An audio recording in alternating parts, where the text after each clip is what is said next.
Hello everybody and welcome back to Be Like Christ. Today we're going to talk about Deuteronomy chapter 31. We're almost at the end of the book, only a couple of chapters to go. We got 34 chapters total. If you want this free PDF, there's a link down in the description where you can get it. So let's talk about our important questions that we always answer on the first page of our outline. When did the events of Deuteronomy 31 take place? You may already know this, 1450 BC, right before the Israelites, who we'll talk about in a second, went into the Canaan land, the promised land. So let's talk about our characters a little bit. First, we've got those Israelites. This was a large nation of people. God had selected them to be a special people to himself. They were the descendants of some men that God had made some promises to several hundred years earlier.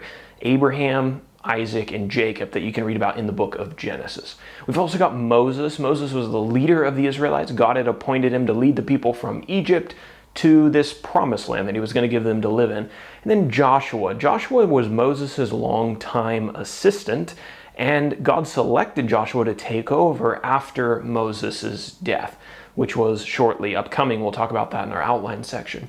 Now finally, where did these events take place? Well, the Israelites had gone from Egypt. They'd spent 40 years in the wilderness between Egypt and Canaan, and now they're on the borders of Canaan, which was that promised land. They're about to go in, but Moses wanted to talk to them first, and he's doing that in the book of Deuteronomy in Moab. We have a lot to cover in this chapter. The first 8 verses I've sectioned off and titled as Moses prepares the people for Joshua's leadership. So Moses was 120 years old at this point, and he knew that the day of his death was approaching.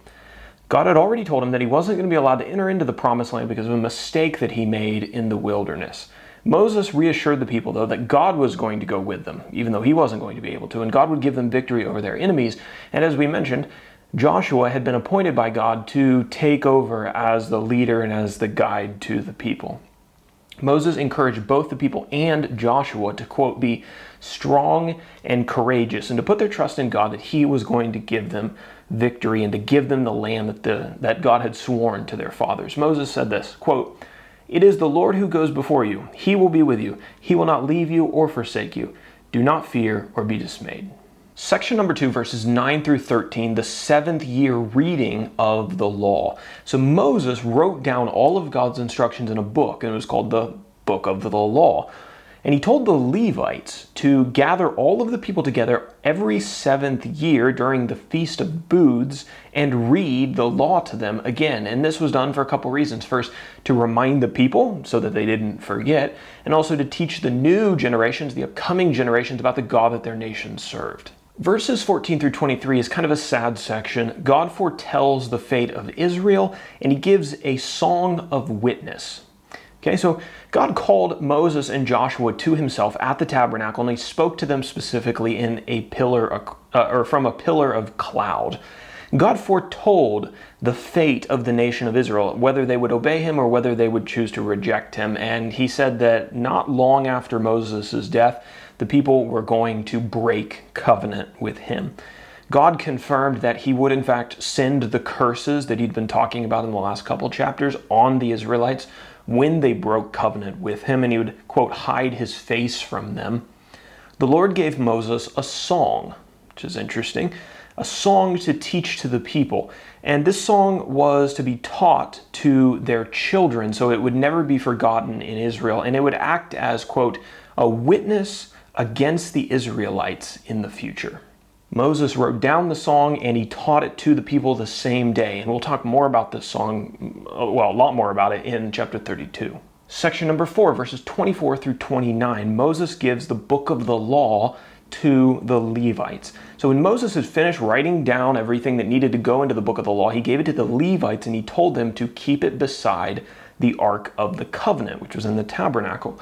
Moses then summoned all of the elders and the officers of the 12 tribes to remind them of God's laws, of his instructions, and to, quote, call heaven and earth to witness against them. Heaven and earth would witness to whether or not the Israelites kept God's covenant like they were supposed to.